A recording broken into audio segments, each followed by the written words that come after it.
Im Land der Kartoffeln beruht die Qualität der Betreiber und der Wissenschaftler in den einzelnen Kettengliedern der Branche auf langjährigen Erfahrungen und auf außergewöhnlichem Know-how, dessen internationaler Ruf unerreicht ist.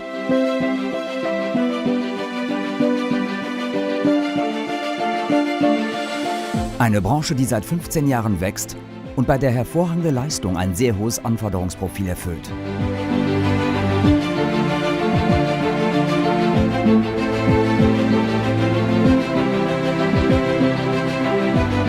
Wenn wir ein kurzes Porträt der Produktionskette zeichnen, müssen wir mit dem ersten Kettenglied beginnen, der Entwicklung neuer Kartoffelsorten, die ja Thema dieses Films sind. Glücklicherweise hat durch die Nachfrage der gewerblichen Erzeuger in dieser Branche die Entwicklung neuer Kartoffelsorten seit 2005 einen neuen Aufschwung genommen. Verbesserung der Wettbewerbsfähigkeit des Sektors für Kartoffelsaatgut in Belgien. Erfüllung der immer stärker wachsenden europäischen Anforderungen hinsichtlich des Kampfes zur Einschränkung der Verwendung von Pflanzenschutzmitteln. Aufwertung der Erfahrungen des Wallonischen Zentrums für landwirtschaftliche Forschungsarbeiten im Bereich der Kartoffelproduktion haben die Grundlage für dieses neue Programm gelegt, das innerhalb der Einheit Verbesserung der Kartoffelsorten und Biodiversität des Wallonischen Zentrums für landwirtschaftliche Forschung organisiert wird, dem CRAW. On a repris la création de nouvelles variétés à la demande d'ailleurs du secteur professionnel parce qu'une des caractéristiques en Belgique, c'est qu'il n'y a pas d'organisme ou d'entreprise qui crée des nouvelles variétés. On cherche à créer des nouvelles variétés qui sont plus résistantes au mildiou, mais qui en même temps satisfont le marché. Parce qu'il ne suffit pas de créer une variété résistante au mildiou qui n'est pas acceptée du point de vue culinaire ou du point de vue rendement par le marché. Et donc là, c'est notre objectif actuel. Ein Programm für die Entwicklung neuer Kartoffelsorten, das einer von allen Akteuren innerhalb der Produktionskette deutlich geäußerten Erwartungen entspricht, hinsichtlich Qualität, Haltbarkeit und Innovation. Die Produktion der Kartoffelsaatgut und deren Handel auf nationaler und internationaler Ebene verteilt sich in Belgien auf ca. 2500 Hektar. Das bedeutet eine unzureichende Produktion von Pflanzgut zur Erfüllung der Bedürfnisse der hiesigen Landwirtschaft. Dennoch gehen 60–70% in den Export. Le problème que l'on a, c'est qu'on est confronté à être tributaire des variétés étrangères. Nous n'avons pas de variétés belges. Ce qui fait qu'on a très difficile de pouvoir défendre un prix à l'étranger sur notre produit. Si nous arrivons à trouver quelques clones qui conviennent au marché, on va être moins tributaire de l'étranger. Automatiquement, on sera beaucoup plus sécurisé vis-à-vis de l'importation de diverses maladies ou insectes. Sur le plan phytosanitaire, sécurité, c'est quand même un gros atout à gagner. Il y a quand même une demande qui est latente sur le marché des consommateurs des grandes surfaces et compagnies qui disent on n'a quand même pas de variété belge dans les rayons. Donc nous sommes en fait une société de commercialisation de plants de pommes de terre. Donc on travaille plus ou moins 80% à l'exportation et dans ces 80%, 80% hors Europe. Alors notre but de la collaboration avec le CRA, effectivement, donc, c'est de trouver des nouvelles variétés. Et l'intérêt de l'échange avec Libramont et le CRA, en fait, c'est de pouvoir avoir nos propres variétés et ne plus être tenu à payer des royalties, etc., des obtenteurs. On a quand même ici en Belgique tout un système de transformation de la pomme de terre, etc., qui est important au niveau européen. Donc d'avoir des variétés belges permettrait aussi, disons, une certaine liaison entre le producteur initial de la semence, produit de la consommation, le transformateur et le client final, le consommateur. Der Kartoffelanbau nimmt in Belgien eine Fläche von über 80.000 Hektar, das heißt fast 5% der landwirtschaftlich genutzten Flächen ein. Mit einer jährlichen Produktion von über 3,5 Millionen Tonnen Kartoffeln nimmt Belgien weltweit Platz 20 und innerhalb der Europäischen Union den 7. Platz ein. Unsere Kartoffeln wachsen in einem idealen Boden und unter hervorragenden Anbaubedingungen. Davon zeugt auch der durchschnittliche Ertrag, der mit über 46,5 Tonnen pro Hektar weltweit am höchsten ist. Les agriculteurs wallons sont demandeurs d'une recherche variétale en Wallonie pour gagner en indépendance. Il faut savoir que le marché du plant pomme de terre est très cloisonné, qu'il est régi par des obtenteurs qui disposent de toute la propriété de leur variété et qui sont très difficiles ou qui n'acceptent pas facilement de la céder aux agriculteurs wallons. Si nous avions en Wallonie des variétés propres, il ne serait plus facile de concurrencer les marchés internationaux avec des propres variétés qui viendraient de notre propre terroir. Je crois que la priorité doit être donnée à la réduction des intrants. Die industrielle Verarbeitung der Kartoffel, eine unbestreitbare Quelle für technologische Innovationen und für Mehrwert, ist besonders in Belgien gut angesiedelt. Vorfrittierte und gefrorene Erzeugnisse, Pommes, Chips, Kartoffelflocken sind nur einige Beispiele dafür. Dieser Sektor bringt uns weltweit auf Platz 1 beim Export von Tiefkühlprodukten auf Kartoffelbasis, noch vor den Niederlanden, Kanada und den Vereinigten Staaten. Je pense qu'en général, c'est toujours intéressant d'avoir différentes variétés pour le secteur de transformation. En fait, il y a différents acteurs dans le marché. Il y a les agriculteurs, il y a les transformateurs, il y a le consommateur. Et tout le monde a quand même différentes attentes. Quand on parle par exemple de l'agriculteur, lui, il veut plutôt une variété qui donne beaucoup de rendement, que financièrement, il fait une bonne affaire. Le transformateur, il pense aussi le rendement en production, le prix de la pomme de terre, la disponibilité de la matière première et puis être capable de faire une bonne frite. Et le consommateur, lui, il veut une frite croustillante, un bon goût, une belle couleur. Il y a aussi le marketing autour. L'avenir, c'est quand même la durabilité, l'environnement. Donc je pense que le développement de variétés qui sont plus résistantes aux nématodes, aux maladies, c'est ça l'avenir. Il faut développer des variétés qu'il faut pulvériser moins de produits phyto, moins de contraintes en agriculture et donc regarder pour une durabilité et garantir l'avenir de l'environnement, de la nature pour nos générations après nous.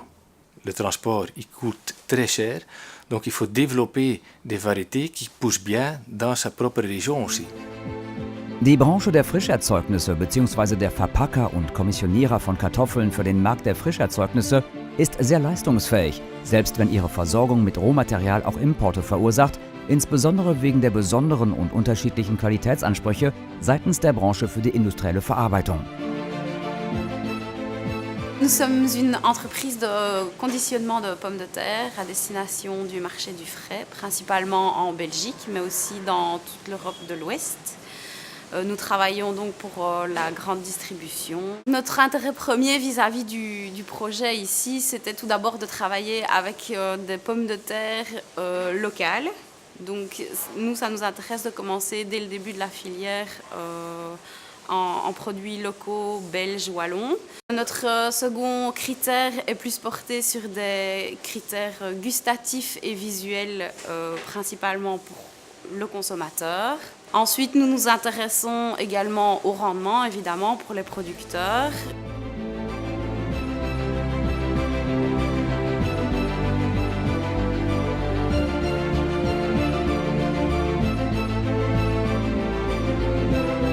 In Libramont hat die Station des CRA in Hochbelgien im Jahre 2005 ein Programm für Sortenauswahl im Rahmen einer bilateralen Kooperation zwischen Rumänien und den Regionen Wallonie und Brüssel-Hauptstadt aufgelegt. Les enjeux de la durabilité ils sont essentiels et l'utilisation de variétés plus résistantes à la maladie est très importante. C'est la raison pour laquelle nous allons sélectionner des variétés plus résistantes au mildiou, le Phytophthora infestans. Die Aussaat stellt den ersten Schritt dar und dient zur Gewinnung der ersten Knollen. Diese bezeichnet man als Klone. Ein Klon umfasst die Gesamtheit aller Individuen, die aus demselben Genotyp, in diesem Fall aus einem einzigen Samen hervorgegangen und vegetativ vermehrt worden sind. Anschließend müssen die Klone gleichzeitig vermehrt und selektiert werden. Bei der Vermehrung der Klone wird die Anzahl an Knollen erhöht, die je Klon verfügbar sind. So müssen aus einem Samen, der nur wenige Knollen produziert, mehrere 100 Kilo Knollen gewonnen werden.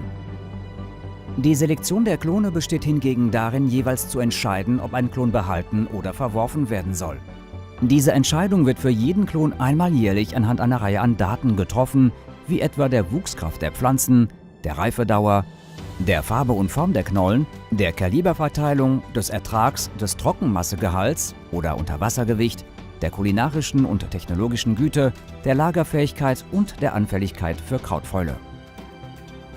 All diese Daten werden in 3 Arten von Feldversuchen gewonnen: der Prüfung der Vermehrungseigenschaften, der Prüfung der Anbau- und Verwendungseignung und der Prüfung der Anfälligkeit für Krautfäule. Die Anfälligkeit für Krautfäule lässt sich auf verschiedene Arten ermitteln. So können zum Beispiel molekulare Marker für die Früherkennung von Resistenzgenen eingesetzt werden. Daneben gibt es Labortests an einzelnen Blättern sowie Feldversuche, bei denen die Kartoffeln ohne jeden Pilzschutz angebaut werden. Indem man diese Versuche Jahr für Jahr wiederholt, erlangt man schrittweise die erforderlichen Daten, um die Merkmale der einzelnen Klone immer präziser bestimmen zu können. Eine Ausschreibung bietet den Akteuren des Kartoffelsektors seit 2014 die Möglichkeit, die Klone unter natürlichen Anbaubedingungen zu testen. Erfolgreiche Bewerber verfügen über maximal 5 Jahre, um ihre eigene Bewertung vorzunehmen. Gelangen sie dabei zu dem Schluss, dass der Klon Marktpotenzial besitzt, so können sie dieses erschließen. Andernfalls geht der Klon vollumfänglich in das Eigentum des CRA über. J'ai pris personnellement un clone qui a déjà 6-7 ans d'âge, qu'on met en culture, pour voir, après 3-4 ans, le potentiel possible au niveau de l'intérêt commercial ici sur le marché belge. Après, peut-être vers l'étranger, mais une chose à la fois. On fait des évaluations dans les pays où on a nos clients. Et donc ça permet de comparer. C'est une variété qui n'apparaît pas belle ici en Belgique, peut par exemple être intéressante dans le sud de l'Italie. Et nous allons, continuer l'évaluation de la variété avec nos clients et voir dans chaque pays, pour ce qui nous concerne, comment la variété va fonctionner. Et alors après 2 ans ou 3 ans d'évaluation, on va dire ok, la variété est intéressante, on crée une collaboration sur la variété, ou bien non, ça ne fonctionne pas, on vous remet la variété. Cette année, comme chaque année, on a mis en place un champ d'essai qui permet entre autres de travailler 2 clones proposés par le projet du CRA. Ce champ d'essai, il teste plus d'une vingtaine de variétés. C'est un champ d'essai qui a été divisé en petites parcelles. Sur chacune de ces petites parcelles, on a planté une variété. Ensuite, on va récolter ces pommes de terre à maturité. Et plus tard, on va les échantillonner, regarder, étudier leur qualité et pouvoir observer ce qu'elles donnent. Abhängig von den Ergebnissen durchlaufen die Klone ihren Parcours, das heißt, sie werden in den belgischen Katalog oder das Verzeichnis eines anderen Landes der Europäischen Union eingetragen oder an das CRA zurückgegeben.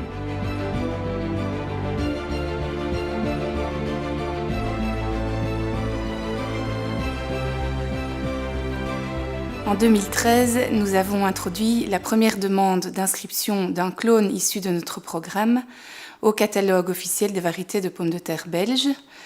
Alors ces tests sont donc des tests officiels encadrés par la région wallonne.